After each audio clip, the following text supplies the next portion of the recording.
Tibet is an enchanting and mystical land, resting serenely in the northeast of India. Imagine it, nestled amidst the majestic Himalayas to the south, with their snow-capped peaks reaching to kiss the sky, and the vast, expansive grasslands stretching endlessly to the north and east. What an awe-inspiring place! With an average elevation of about 14,000 feet, Tibet feels like it's almost brushing against heaven itself. Most of the region lies on the world's highest plateau, often called the roof of the world. Isn't that just incredible?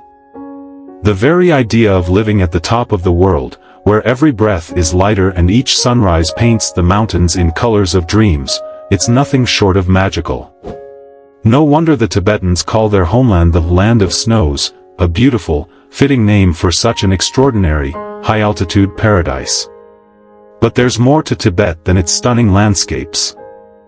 Its unique geographic features have profoundly shaped its culture, spirituality, and way of life. You can almost feel the spirit of the mountains coursing through every aspect of Tibetan life. The rugged landscape, with its mountains, valleys, and flowing rivers, has made the people of Tibet resilient and contemplative, carving out a spiritual tradition that is so deep, so rich, that it touches the heart of anyone who encounters it.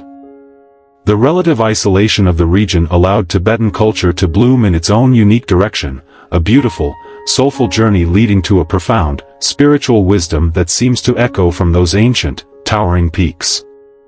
Dive deeper into the mystical world of Tibetan Buddhism. Subscribe channel now and continue this spiritual journey with us. Tibetan Buddhism and its influence. Tibetan Buddhism. Just hearing the name conjures up images of fluttering prayer flags, intricately drawn mandalas, and the soft sound of monks chanting mantras. The vast majority of Tibetans practice a form of Buddhism known as Tibetan Buddhism, but it doesn't stop there. It's not just Tibet, these teachings spread their light to Bhutan, Nepal, Mongolia, and parts of India too. Tibetan Buddhism has become one of the most recognizable forms of Buddhism around the globe. Its practices, its colorful ceremonies, and even its mysterious tantric rituals have left an indelible mark on the hearts of many people worldwide. And then, of course, there's the Dalai Lama, Tenzin Gyatso, the 14th Dalai Lama. What a beautiful soul! He travels the world, sharing a simple yet profound message of compassion, peace, and mindfulness. How can one not be moved by his words? The Dalai Lama's smile itself is a testament to the inner peace he embodies, a calmness that comes from understanding the nature of suffering, compassion, and the interconnectedness of all beings. Even though he's seen by some as a figure akin to the Pope, the Dalai Lama is, at his core, a humble Tibetan Buddhist monk, deeply connected to the unique spiritual traditions of his homeland. Isn't it inspiring to see someone rise from such a remote corner of the world to become a beacon of hope and compassion for millions? The roots of Tibetan Buddhism. But what exactly makes Tibetan Buddhism so special? How did this deep and beautiful practice come into existence, and how did it evolve into what it is today? Early history and establishment. Buddhism came to Tibet later compared to other parts of Asia, but its arrival forever changed the landscape, both spiritually and culturally. It arrived in the 7th century, bringing with it teachings of compassion and liberation. Imagine the land before that, where ancient Bon traditions filled the valleys with rituals, prayers, and offerings to the spirits of the land. The Bon practices were about honoring the spirits, making peace with the earth. There is something deeply moving about these ancient traditions, and even today, they form an important layer of Tibetan spirituality. Introduction by royalty. The introduction of Buddhism into Tibet was facilitated by royalty, a king and 2 extraordinary queens. King Songtsen Gampo played an instrumental role in bringing Buddhism to Tibet, but it was his wives, Princess Wencheng from China and Princess Bracuti from Nepal, who brought sacred statues of the Buddha, laying the seeds for what would become the heart of Tibetan spirituality. Doesn't it feel like fate that these 2 women, full of devotion and love for the Buddha, were the ones to plant these spiritual seeds in such a faraway land? The statue brought by Princess Wencheng, the Jo Rinpoche, is still there in Lasa's Jokhang Temple, radiating blessings to all who come. It is truly a beacon of devotion, drawing countless pilgrims from across the globe. Padmasambhava and State Buddhism. Then came Padmasambhava, Guru Rinpoche. This mystical figure was invited by King Trisong Detsen, and he brought with him the esoteric practices that have since become part of Tibetan Buddhism's core. His arrival marked a pivotal moment. Picture this, a land filled with spirits and ancient deities, and Padmasambhava, with his incredible spiritual power, comes to tame these spirits and turn them into protectors of the Dharma. What a wonderful testament to the power of transformation, how even negative forces can become allies through compassion and wisdom.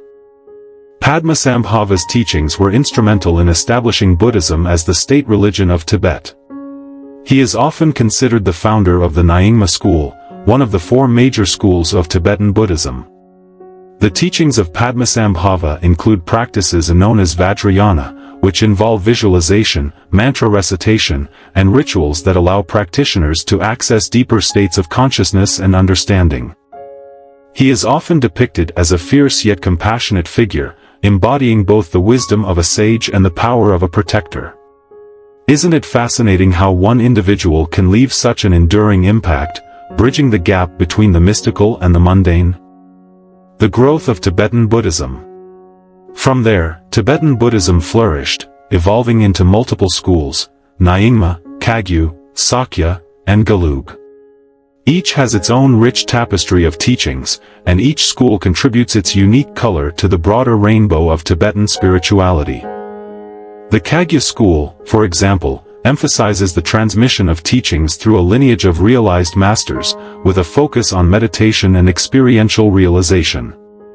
The Sakya school, on the other hand, is known for its scholarly approach, emphasizing the importance of philosophical study alongside meditation. By the 15th century, the Gelug school, founded by Je Tsongkhapa, rose to prominence, emphasizing a disciplined monastic lifestyle and deep philosophical study. The Dalai Lama lineage comes from this very school, holding within it a legacy of wisdom and compassion that continues to inspire to this day. Imagine the dedication it must take to uphold such a lineage, to be a beacon of wisdom in a world that often seems so chaotic. It's a reminder of the power of discipline and the enduring importance of spiritual leadership. The Tulku system and reincarnation. And what about the famous Tulku system? Imagine a tradition where spiritual leaders reincarnate life after life, returning to guide people toward enlightenment. How beautiful is that? The very idea of dedicating countless lifetimes to helping others achieve liberation is awe-inspiring. It reminds us that there is something so much bigger than our individual selves, something eternal and compassionate that transcends even death. The Tulku system is one of the most unique aspects of Tibetan Buddhism. It is believed that highly realized beings, such as the Dalai Lamas, consciously choose to be reborn in order to continue their work of guiding sentient beings. The process of identifying a Tulku involves a combination of signs, dreams, and tests, often with young children being able to recognize items belonging to their previous incarnations. It's almost like a spiritual treasure hunt, where the ultimate prize is not wealth or power, but the continuation of compassion and wisdom. Doesn't that make you wonder about the mysteries of life, about what might lie beyond our limited understanding? Philosophy and practices of Tibetan Buddhism. At the heart of Tibetan Buddhism is the idea of interdependence. Everything, absolutely everything, is connected. We are all part of an intricate web of existence, and nothing can exist in isolation. Doesn't this make you feel both small and infinitely significant at the same time? We are just a tiny part of a vast, interconnected universe, yet we have the power, through our actions and intentions, to affect the lives of countless beings. This concept of interdependence, known as praditya samutpada in Sanskrit, is central to the Buddhist understanding of reality.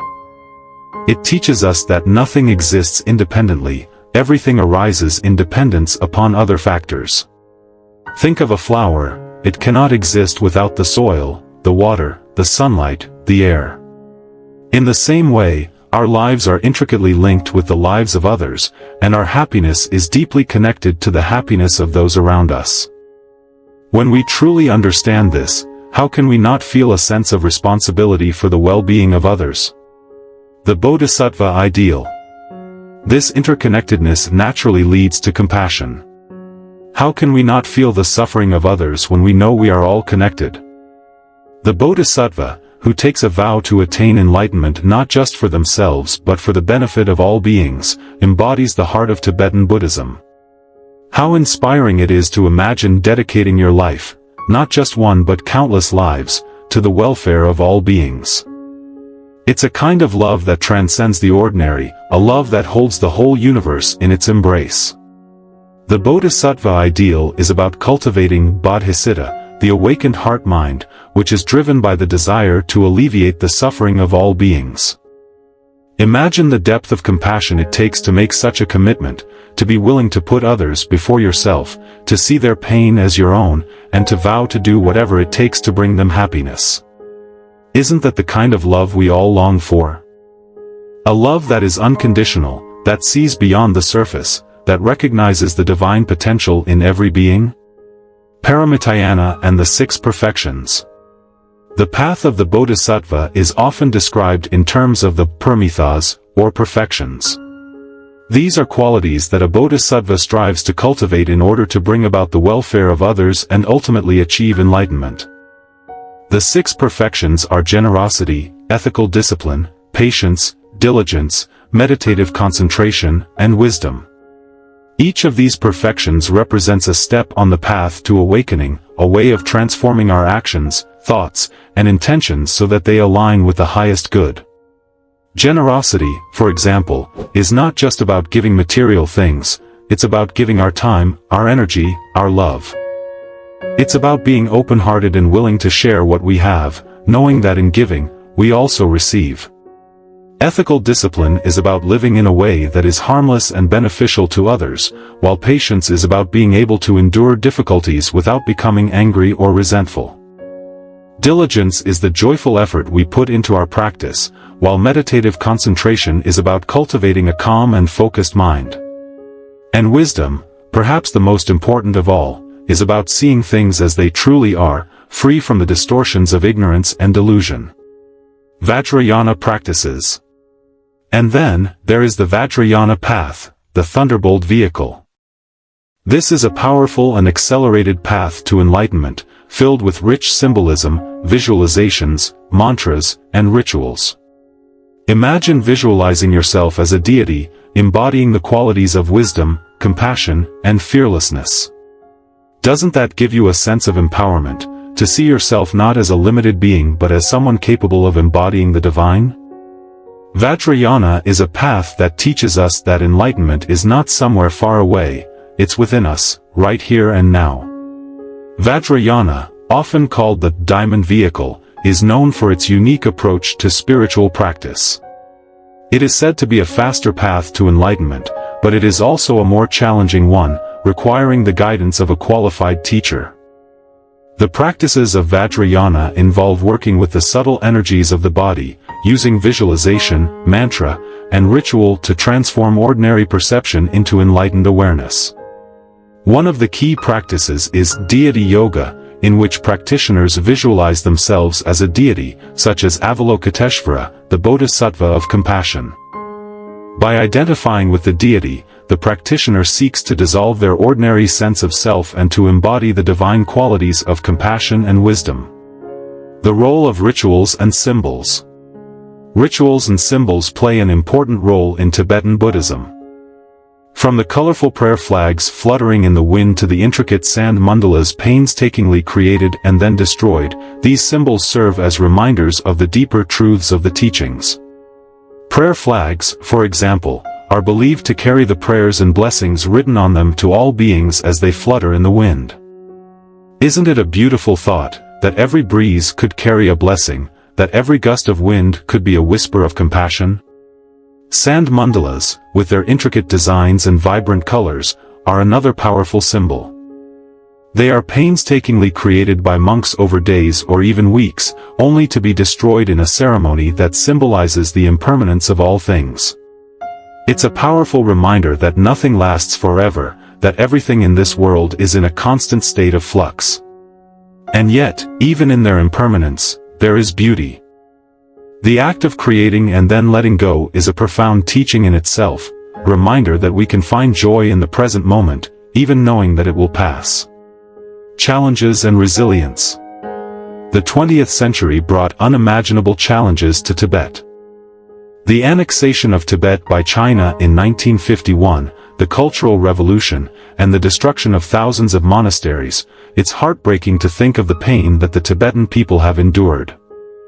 The images of monks and nuns fleeing their homeland, carrying only the barest essentials, leaving behind the monasteries that had been their homes for centuries, it's a story of loss, of resilience, and of hope. And yet, Tibetan Buddhism has not only survived but thrived. The resilience of the Tibetan people, their unwavering faith, and the way they have carried their spiritual traditions into exile, it's a testament to the enduring power of the Dharma. The Dalai Lama's message of non-violence, compassion, and hope continues to touch the hearts of millions. Isn't it incredible how something so gentle as compassion can be so powerful, even in the face of adversity? In exile, Tibetan Lamas have established monasteries and teaching centers around the world, sharing the wisdom of Tibetan Buddhism with people from all walks of life. The teachings of compassion, interdependence, and the nature of mind have resonated deeply with many in the West, and Tibetan Buddhism has become a source of inspiration for countless people seeking a deeper understanding of themselves and the world. It's a beautiful example of how something that was once confined to a remote corner of the world has now become a global force for peace and understanding. The Dalai Lama and the modern world. The Dalai Lama, as the spiritual leader of Tibetan Buddhism, has played a crucial role in bringing the teachings of Tibetan Buddhism to the world. His message of compassion, non-violence, and the importance of inner peace has resonated with people of all faiths and backgrounds. He has met with world leaders, scientists, and ordinary people, always sharing the same simple yet profound message, that we are all interconnected, that our happiness depends on the happiness of others, and that true peace can only be found within. The Dalai Lama often speaks of the importance of cultivating a secular ethic, a set of values that transcends religious boundaries and speaks to the common humanity we all share. He emphasizes that compassion is not just a religious practice, it is a human practice, something that we all need in order to live happy, fulfilling lives. Isn't that a beautiful thought? That at our core, we all share the same desire for happiness, the same longing for connection, the same potential for compassion? Tibetan Buddhism and science. In recent years, Tibetan Buddhism has also engaged in a dialogue with modern science, particularly in the fields of psychology and neuroscience. The Dalai Lama has been a strong advocate for this dialogue, believing that the insights of Buddhism can complement the discoveries of science, and vice versa. The study of meditation and its effects on the brain, for example, has shown that practices like mindfulness and compassion meditation can lead to measurable changes in brain structure and function. Isn't it amazing to think that something as simple as focusing on your breath or cultivating a sense of compassion for others can actually change the physical structure of your brain? The dialogue between Tibetan Buddhism and science has also led to a deeper understanding of the nature of consciousness. Tibetan Buddhist teachings on the mind, particularly the idea that our ordinary perception is clouded by ignorance and that true insight comes from seeing beyond the surface, resonate with many of the findings of modern cognitive science. It's as if these two seemingly different traditions, one ancient and spiritual, the other modern and scientific, are coming together to reveal different facets of the same truth. The spread of Tibetan Buddhism in the West.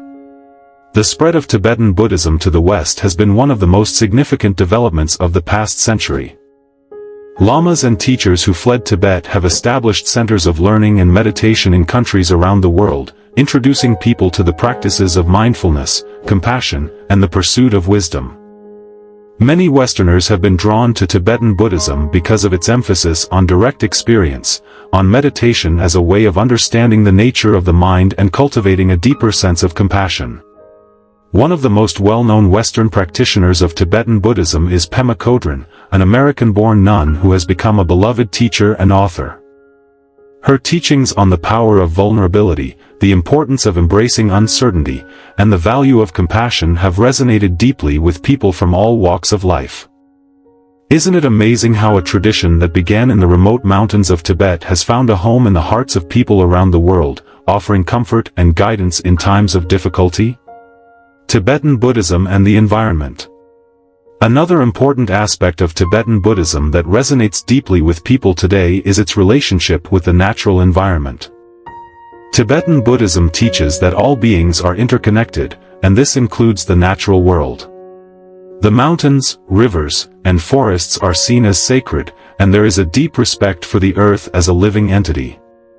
This reverence for nature is reflected in many of the teachings and practices of Tibetan Buddhism. The concept of sacred geography is an important part of Tibetan culture. Certain mountains, lakes, and valleys are considered to be the abodes of deities or the places where great masters have meditated. Pilgrimage to these sacred sites is a common practice, and it is believed that visiting these places can bring blessings and help purify negative karma.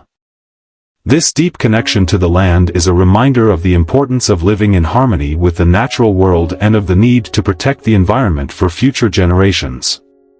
The Dalai Lama has also been a vocal advocate for environmental protection, emphasizing the importance of taking care of the planet. He has often spoken about the need for a sense of universal responsibility, not just for the welfare of humanity but for the health of the entire ecosystem. In a world facing climate change and environmental degradation, the message of Tibetan Buddhism, of interconnectedness, compassion, and respect for all forms of life, offers a powerful reminder of our responsibility to care for the earth. Mindfulness and meditation. One of the most significant contributions of Tibetan Buddhism to the modern world has been the practice of mindfulness and meditation. These practices, which have their roots in the teachings of the Buddha, have become increasingly popular in the West as a means of reducing stress, improving mental health, and finding a deeper sense of peace and fulfillment. Mindfulness is about being fully present in the moment, aware of where we are and what we are doing, without being overly reactive or overwhelmed by what's happening around us. It's a simple concept, but it can have profound effects on our well-being. By cultivating mindfulness, we learn to observe our thoughts and emotions without getting caught up in them, which allows us to respond to situations with greater clarity and compassion. Meditation, in Tibetan Buddhism, is not just about relaxation, it is a profound practice aimed at transforming the mind and cultivating qualities such as compassion, wisdom, and equanimity. There are many different types of meditation in Tibetan Buddhism, including shamatha, calm abiding, meditation, which is focused on developing a stable and concentrated mind, and vipassana, insight, meditation, which is aimed at gaining a direct understanding of the nature of reality. There are also more advanced forms of meditation in the Vajrayana tradition, such as deity yoga and the practice of Mahamudra and Dzogchen. These practices are aimed at recognizing the true nature of the mind and realizing the innate potential for enlightenment that lies within each of us. Isn't it incredible to think that we all have this potential within us, that beneath all the layers of confusion and conditioning, there is a pure, radiant awareness that is our true nature? The role of women in Tibetan Buddhism. Historically, Tibetan Buddhism has been largely male-dominated, with most of the prominent teachers and practitioners being men. However, there have always been remarkable women in Tibetan Buddhism, female practitioners who have attained high levels of realization and who have made significant contributions to the tradition. These women are often referred to as yoginis, and their stories are a source of inspiration for many. One of the most well-known female figures in Tibetan Buddhism is Yeshe Tsogyal, who was a consort and student of Padmasambhava. She is considered to be a fully enlightened being and is often referred to as the mother of Tibetan Buddhism. Yeshe Tsogyal's life is an example of incredible devotion, perseverance, and spiritual attainment, and she is revered as a role model for both men and women on the path to enlightenment. In recent years, there has been a growing recognition of the importance of female practitioners in Tibetan Buddhism, and efforts are being made to provide greater opportunities for women to study and practice. The Dalai Lama himself has spoken about the need for more female teachers and leaders in the Buddhist community, and there are now many female lamas and teachers who are making important contributions to the spread of Tibetan Buddhism in the modern world. Tibetan Buddhism and social engagement. Another important development in Tibetan Buddhism in recent years has been the movement towards socially engaged Buddhism. This movement seeks to apply the teachings of Buddhism to address the social, political, and environmental issues facing the world today. It is based on the idea that true compassion must be expressed not only in meditation and prayer but also in action. The Dalai Lama has been a leading figure in this movement, using his platform to speak out on issues such as human rights, social justice, and environmental protection.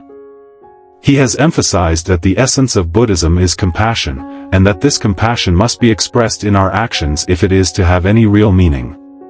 Isn't it inspiring to see a spiritual leader who not only talks about compassion but also actively works to bring about positive change in the world? There are also many Tibetan Buddhist organizations that are involved in charitable work, providing education, healthcare, and other forms of support to communities in need. These efforts are a reflection of the Bodhisattva Ideal, the aspiration to alleviate the suffering of all beings and to work for the welfare of others.